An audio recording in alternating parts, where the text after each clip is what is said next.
While I was on vacation, Mom sold my house to pay off my sister's $214,000 debt. When I returned, they laughed. Guess you're homeless now. I just smiled. Annoyed, they asked, "What's so funny?" I said, "The house you sold wasn't even mine." I always thought my family would drain me dry, but I never imagined they'd try to sell my entire life out from under me, and then tell me to thank them for it. My own parents, all to bail out my sister. That's how I found myself staring at a phone screen in paradise, watching my entire future crumble because of the people who were supposed to have my back. Look, my name's Benjamin. I'm 32, a real estate agent, and yeah, my life pretty much revolves around color-coded calendars and having open house cookies ready. I'm the oldest child, the default problem solver. If something leaks, breaks, or cries in my family, somehow, it lands on my plate. I wasn't the golden kid. That was Natalie, my younger sister. She was the story, the drama, the five-alarm fire. I was always the fire extinguisher. People think being an agent is all fancy kitchens and easy commission checks. It's not. It's 6 a.m. appraisals, battling basement mold, and clients who fall head over heels for the wrong house. But I genuinely love it. I love putting keys in people's hands and saying, "Welcome home." Maybe because home was always the one thing I wanted to build for myself. A quiet, steady place nobody could yank away. The night before my big trip, I was in my living room, suitcases packed, a travel pillow looped around my neck like a donut. My Airbnb renters had just left, the cleaners finished. I walked through the rooms, like I always do. Count the windows. Check the locks. Breathe in that fresh lemon cleaner smell. The backyard string lights clicked on, little gold dots across the dark. It looked like a life. My life. My phone rang. It was Mom. "Text me when you land," she said, clipped and practical. "And don't post too much. You know how people get jealous." I could practically see her pinched smile. "Benjamin, that tone." Then, "Just be careful." "I will," I promised. "And if you talk to the bank, ask about extending." "Mom." I cut in gently. "I'm leaving at 5 a.m. We'll talk later." There was a pause. Then her voice softened. "Have fun, honey." "I will." I flew out to Maui the next day. My first real vacation in 3 years. No clients. No showings. No frantic calls asking, "Can you run over and look at this water spot?" My phone slept soundly in airplane mode. I read on the beach. I fell asleep to the sound of waves and woke early enough to see the sand turn from gray to gold. A bartender taught me how to cut a pineapple. A kid asked if I was famous because I wore sunglasses and walked fast. I laughed more in 6 days than I had in 6 months. It was pure, unadulterated peace. Then, on day 7, I finally turned my phone back on at breakfast. I expected a couple of texts about mail, maybe a package. Instead, my notifications stacked like a Jenga tower about to collapse. 19 missed calls from Mom. 12 from Dad. 7 from Natalie. A message preview from Dad popped up. Important update about the house. Call now. My heartbeat hammered in my ears. The papaya on my fork dripped onto the plate. A server refilled my coffee. "Everything okay?" she asked. I nodded, too quickly. I didn't call. I scrolled. Text after text, my breath getting tighter, my stomach coiling into a cold knot. When I finally pressed the green button, Mom answered on the first ring. "No hello.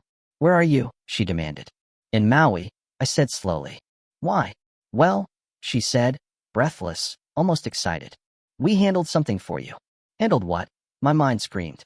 "Your house," she chirped, like it was the most reasonable thing in the world. "It's sold." My fork clinked loudly against the plate. "What?" "You're welcome," she said. "You'll understand when you hear the numbers." I opened my mouth, then closed it. A kid at the next table laughed at something his dad said, and the sound was so normal, so safe, it made my eyes burn. Mom kept talking, her voice a buzzing noise in the background. "Don't be dramatic, Benjamin. It's done. Come home." I put the phone down on the tablecloth and watched the waves slam and pull back, slam again. The noise in my head went from a white hiss to a sharp, relentless beeping. Back home, in a place I'd scraped together piece by piece, something had shifted without me. And then, a notification rolled up from Natalie. A single line, like a match thrown on gasoline, finally leveled the playing field. "You can always crash on my couch." I didn't respond. I finished my coffee. I booked the earliest flight home. I packed with my hands shaking, and while I zipped my suitcase, The last text of the morning came in from Dad, blunt and proud. "Tough medicine, son. But it's family. You'll thank us." I said nothing, not out loud anyway. But I smiled just a little at the sink as the Hawaiian sun hit the faucet and made it glow. Because the house they sold wasn't what they thought it was. My sister and I grew up in a 3-bedroom ranch that creaked with every gust of wind. Mom kept a rainy day jar on top of the fridge and a scoreboard in her head. The jar was for emergencies. The scoreboard was for me. "Benjamin gets straight A's," she'd say. "Good. That's expected. Natalie gets a C+." She'd clap like the lights just came back on after a storm. Huge improvement. When I got my license, I drove Natalie everywhere. SAT tutoring, nail appointments, parties where I waited outside with a fast food soda while she twirled under string lights and came out smelling like other people's cologne. If I wanted gas money, Dad would say, "Invest in yourself." If Natalie wanted a new phone, Mom would say, "Well, she needs to feel connected." At 19, I started as an assistant to a real estate agent named Jared, a guy who wore loafers with tiny anchors. He taught me to read roofs from the curb, to hear termites in walls, to keep my voice calm when sellers were shaking. At 21, I passed my licensing exam on the second try. I cried alone in my car for 10 minutes. Not big sobs, just quiet, exhausted relief. That first year, I learned the old math. 10 showings for 1 offer. 2 offers for 1 sale. 1 sale for a month you could actually breathe. I wore my only blue suit until the elbows went shiny. I took clients to coffee I couldn't afford. When an older couple hugged me at closing and said, "We couldn't have done this without you," I believed them. That kept me going when I ate microwaved rice and eggs for dinner. Natalie, meanwhile, floated from cosmetology courses to influencer dreams to consulting for a friend's boutique. My parents called it finding herself. She found credit instead. By 26, she had a nice car, 5 store cards, and a habit of posting champagne glasses with captions like, "Work hard, play harder." I watched the minimum payments crawl upward like hungry vines. Money talk at our house always bent toward her. Just until next month, Mom would say, sliding an envelope across the table, "We can't let her drown." Dad would add, "She's got potential." Me? I was the plan. "Benjamin will figure it out," Mom liked to say. "He's good with numbers." And I was good with numbers. Those numbers bought me the place they thought was my house. 2 years ago, when the market dipped, investors got cold feet on a new build near the park. Clean lines, wide oak floors, huge sliding doors. The developer panicked. I'd been brokering their sales. I knew their lender. In that panic, I saw my opening. My mentor's voice echoed in my head. Asterisk, control the asset. Control the outcome. Asterisk, I formed a small LLC, Willow Pine Holdings, $300, and a very boring operating agreement. Willow Pine took a master lease on the property with an option to purchase at a pre-agreed price. I paid first and last month, plus a security deposit, all from my savings. I legally Airbnb'd the property to traveling nurses and families in between homes.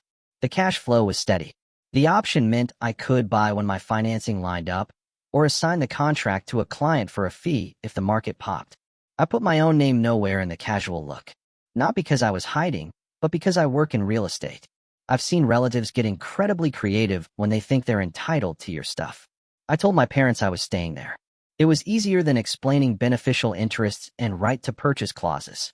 I kept the real paperwork in a fireproof box and scanned copies in an encrypted folder labeled taxes. The deed wasn't in my name. The lease wasn't in my name. Even the mailbox had a discreet silver plate that read WPH LLC. Meanwhile, Natalie's numbers multiplied. Car note, $642. For credit cards, $17,300. $9,700, $12,600, $1,900.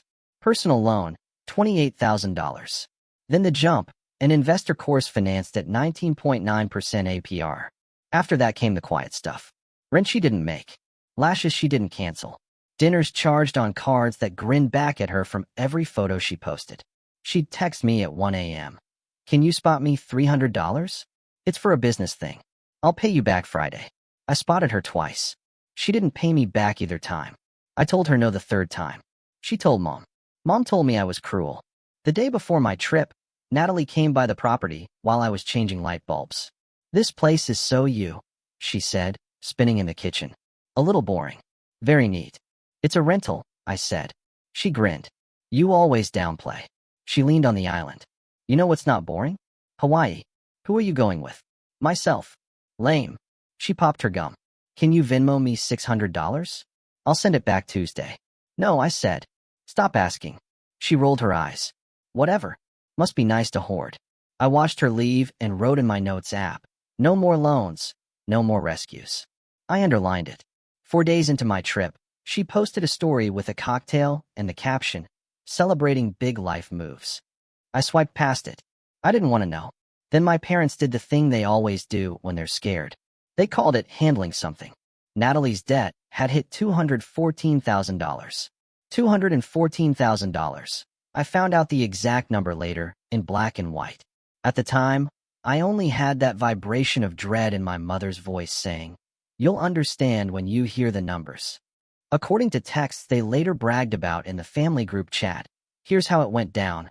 Mom, Dad, and Natalie met with a cash buyer at a diner.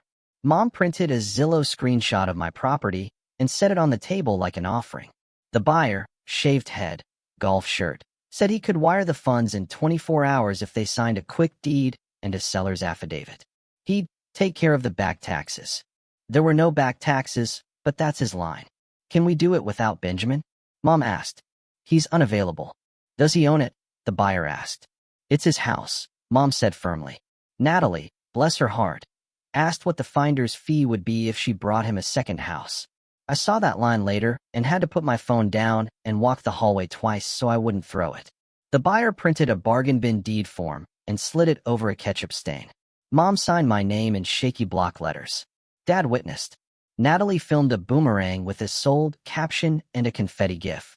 The wire hit their joint account the next afternoon. $380,000, minus a shady service fee. They used $214,000 to save Natalie. They paid off their car. They set aside a chunk for a family trip. And they left a little for me to get back on my feet. That was the part that nearly made me laugh out loud when I read it later. They thought they'd solved a problem they had, but not the one they thought. Because you can't sell what you don't own. Because the owner of record was Willow Pine Holdings LLC. Because the signature they forged wasn't mine. It was nobody's. And because the buyer? He didn't buy anything. He bought a lawsuit. I got back on a red eye. My jaw was sandpaper tight. I didn't go to my parents' house. I went straight to the property. A moving truck was in the driveway. My mother stood in the yard in her church sandals, hands on hips, directing two guys like she was a foreman and not a person who had committed 3 different crimes in 48 hours. There he is, she called when she saw me. Her voice had that bright, sharp edge it gets when she's already decided you're wrong. We were worried you'd miss us. Miss what? I asked, walking past her. The front door was propped open with a paint can. The house smelled like Windex and warm drywall. Closing out, she said. New owner wants to start renovations immediately. I looked at the new owner, who was standing by the mantel taking photos like an influencer. Golf shirt. Same guy. He gave me a nod, confident and bored. He did not know who I was. He did not know what I knew. Natalie strolled out of the kitchen in a sweatshirt that said blessed. She looked me up and down like I was a guest who arrived without wine. Hey Benny, how was Maui? I'm not doing this in the yard, I said. Everyone, living room. Now, they followed, the way people follow when they still think they own the narrative. We sat. Mom crossed her ankles. Dad stayed standing, hands in pockets, the way he does when he expects to be thanked. The buyer checked his phone. So, Mom began brightly. We made a tough call, but family comes first. I took a breath that felt like its own decision. You sold a house that doesn't belong to you. Silence. Mom's smile twitched. Don't be childish. It's your house. Everyone knows it. No, I said. It's a property my LLC controls under a master lease with a recorded option to purchase. The title is clean, and it does not have my name on it anywhere. The deed you signed is not a deed. It's scribbles on paper. The buyer stopped pretending to scroll. Natalie snorted. Oh my God, Ben. Nobody cares about your little paperwork games. I turned to her. Did you pay off your debt with the wire? Her chin lifted. Yes. How much? She blinked. I don't have to tell you that. You do, I said quietly. If you use proceeds from a fraudulent conveyance. Dad stepped forward. Watch your tone. I met his eyes. No. What did you just say? He asked, staring like I'd spoken a language he didn't recognize. Mom tried again, her voice honeyed. Benjamin, we saved your credit. We got you out from under that mortgage. There was no mortgage, I cut in. There was an option. There was income. And there were tenants with bookings through October that you just canceled in a group text like you were rearranging brunch. Her mouth opened and closed. The buyer cleared his throat. Look, we can unwind this if, you should definitely unwind this, I said, turning to him. And call your attorney before you record anything. Because if you cloud my title, I will come for your ENO. And I will not settle. His face did a quick calculation. He took a step back. This is a family matter, he said weakly, and slipped outside to take a call. Mom's eyes went flinty. We did what had to be done. Natalie was drowning. Natalie folded her arms. I'm not apologizing for not wanting my life destroyed. I let my hands rest on my knees so they wouldn't shake. I didn't ask for an apology. I'm setting a boundary. Dad scoffed. Here we go? Therapy talk. I nodded. Call it whatever you want. But listen carefully, because I'm only saying this once. Everyone went still in that way people do when they hear something unfamiliar and powerful and think it might be about them. This isn't about revenge, I said. This is about closure. Mom laughed, sharp and brittle. Closure? You're being dramatic. I stood. My legs felt steady. I've already contacted the developer and the title company. We're filing an affidavit of fraud and a notice of interest to block any recording. The wire will be returned by your very helpful new friend, and the buyer will move on to bother some other family. If the funds don't come back, we'll let a judge handle it. Either way, you used my name where it didn't belong. That's forgery. That's identity theft. I'm not calling the police today because I'm not trying to put my mother in a mugshot. I am, however, done. Mom's voice dropped. Done with what? Being your plan, I said. Being your rainy day jar. Being the person you take from, and then tell to say thank you. Natalie rolled her eyes. Oh, please. You act like you're some saint. You hoard money and call it discipline. I call it rent paid on time, I said. I call it taxes filed. I call it not stealing. She flushed. We didn't, you did, I said. And this is the last time. Dad pointed at the door. You can get out of our family if you're going to talk like that. I almost smiled. I already did. You don't know what silence is until you shut off a group chat that's been screaming for years. I muted the family thread. I blocked Natalie. I put my parents on Do Not Disturb quietly. Then I drove to my office, closed my door, and exhaled so long my lungs felt empty. My paralegal friend, Shay, met me with a legal pad and a highlighter. Walk me through every step, she said. Dates, times, amounts. I spread out everything. The lease, the option, emails, Airbnb permits. The buyer's contract, which looked like it had been pulled from a forum and edited in Paint. The bank statement with the $380,000 wire into my parents' account, then out again to 5 different creditors like a fireworks finale. We wrote names, numbers, and arrows until the page looked like a map of a city's veins. We filed 3 things that afternoon: a notice of fraud at the recorder's office, a cease and desist to the buyer, and a simple, boring letter to my parents requiring them to preserve records. No threats. No exclamation marks. Boring is powerful in real estate. The buyer blinked first. He called me that night. We were just trying to help them, he said, suddenly human, suddenly small. No, I said. You were trying to make 20 grand flipping a title. He sighed. My attorney says I should wire it back. I said. Then we both forget this ever happened. He did. 2 days later, the recorder rejected his deed. The county flagged the parcel for attempted fraud. The developer sent me a 1-line email. Handled. I slept for 8 hours without waking up to check my phone. My parents did not let go easily. On Wednesday, Mom called 6 times. I didn't answer. She left 3 voicemails that sounded like Act 1, Act 2, Act 3 of the same play: guilt, anger, threat. Voicemail 1. You're misunderstanding. We did this for you. Call me back so we can fix it. Voicemail 2. I spoke to our pastor. He says you're being prideful. Benjamin, this isn't who you are. Voicemail 3. If you don't talk to us, we're going to tell people what really happened. I listened to them once. Then I saved them to a folder called Documentation and went for a walk. Natalie posted a story, a boomerang of her flipping her hair with the caption, Haters gonna hate. Someone DM'd it to me with the message, "Your sister okay?" I typed and deleted 5 drafts. I settled on yes and put my phone face down. On Friday, Dad showed up at my office without an appointment and told my receptionist he was there to straighten his son out. Shay intercepted him at the door like a friendly bouncer. "I need to speak to Benjamin," he said. Shay smiled. "He's not available." He tried to push past. She raised an eyebrow. He stopped.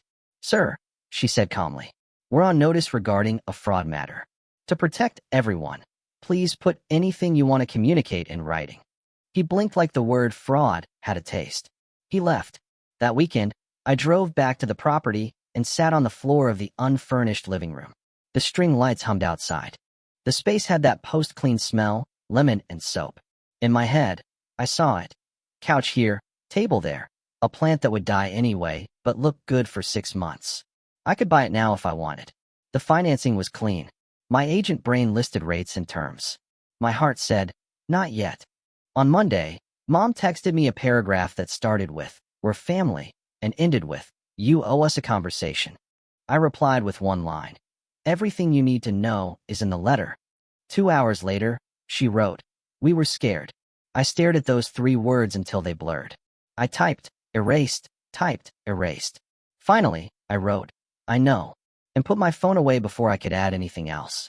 For a month, the texts came in waves. 17 in one day, then none for 3 days, then 8 in 2 hours.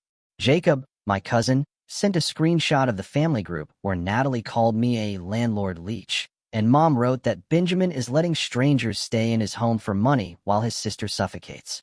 Aunt Robin chimed in. "But he has so much. He could spare a little." I didn't defend myself. I didn't send PDFs. I didn't post receipts. I watered the plan on my desk.